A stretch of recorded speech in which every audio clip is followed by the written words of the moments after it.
From Amateur Radio Newsline Report, number 2016, these are the Ham Nation headlines for Wednesday, June 22, 2016. Well-known DXpeditioner NDXer Milt Jensen, N5IA of Verdun, New Mexico, died June 9th after falling from a ham radio tower. Newsline's Kent Peterson, KC0DGY, spoke with Jensen's wife, Ruleen, KB5VTM. He was just an avid DXer contest person. If we got in the car, he was on the radio all the time. He loved the challenge of building a better antenna system. Newsline reached out to Milt Jensen's wife, Ruleen, KB5VTM, who shared some of her memories of Milt's DXpeditions. He went to Myanmar twice. He loved it. He and Robin Pritchell were there to do the 160 part. That was his main joy. Other than Myanmar, he went to Ducie Island with an international group, and I got on his Facebook the last couple of days, and they've all responded to it from Germany, Lithuania, and I don't remember what other countries. Milt worked for a power utility and learned climbing safety from them. He was trained in all the safety stuff. He always did tie off, tie off, tie off, have your gear on. So it wasn't that he was careless about climbing. On June 9th, Milt was in Tucson to help a fellow ham. The tower he was working on was for a friend, a fellow ham that lived in Tucson that doesn't climb. And so he went to do whatever tower work it was that needed to be done on his tower for him. My husband had told our oldest son sometimes his hand went to sleep and he couldn't hang on. And so we're thinking that that's what it was because he stressed safety. If that was the case, I'm going to slap him when I get up to heaven. Milt Jensen, K5IA, was 73 years old.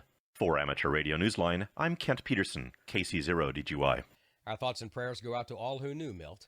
Amateur Radio Newsline urges everyone to please adhere to strict safety practices when doing any tower work. One New York ham's devotion to watching severe weather systems has won him special recognition.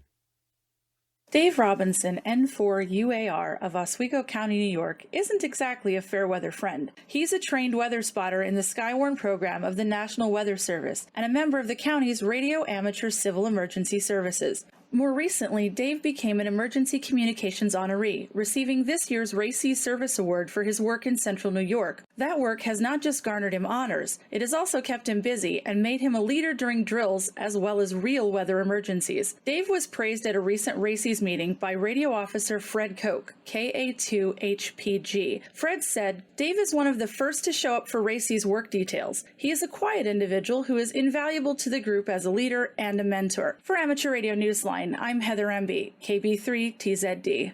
Of course, there are emergency situations of all kinds, and regardless of the situation or location, amateur radio is there. The story of the 2015 Nepal earthquake is a story worth telling again and again, not just because it's important to remember the horror of that April day, but to learn from the response by radio amateurs who stepped in. That was the narrative that one of the amateurs from Kathmandu shared earlier this month on a visit to Santa Clara, California. Sanjeev Pandey, 9N1SP, made his presentation to an audience of about 100, comprising Santa Clara firefighters, Aries and RACI's members, Bayonet participants, and others in that city.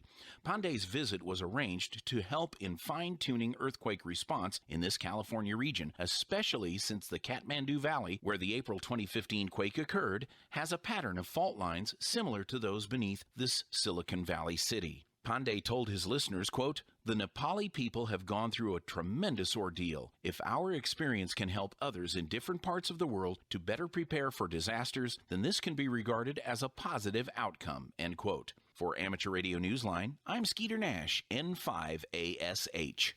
As always, these headline reports just scratch the surface. Please listen to the full weekly Amateur Radio Newsline reports for, as Paul Harvey was fond of saying, the rest of the story. And another reminder that the nominating period for the Bill Pasternak Young Ham of the Year Award is drawing to a close at midnight, June 30th. More information and the nominating form can be found on the Newsline website under the YHOTY tab. And that's all from the Amateur Radio Newsline, your independent source for amateur radio news for over 38 years and counting at www.arnewsline.org. With Kent Peterson, KC0DGY, Heather Emby, KB3TZD, Skeeter Nash, N5ASH, Karen Eve Murray, KD2GUT at the news desk in New York, and our news team across the globe. I'm Don Wilbanks, AE5TW. We'll see you next time here on Ham Nation.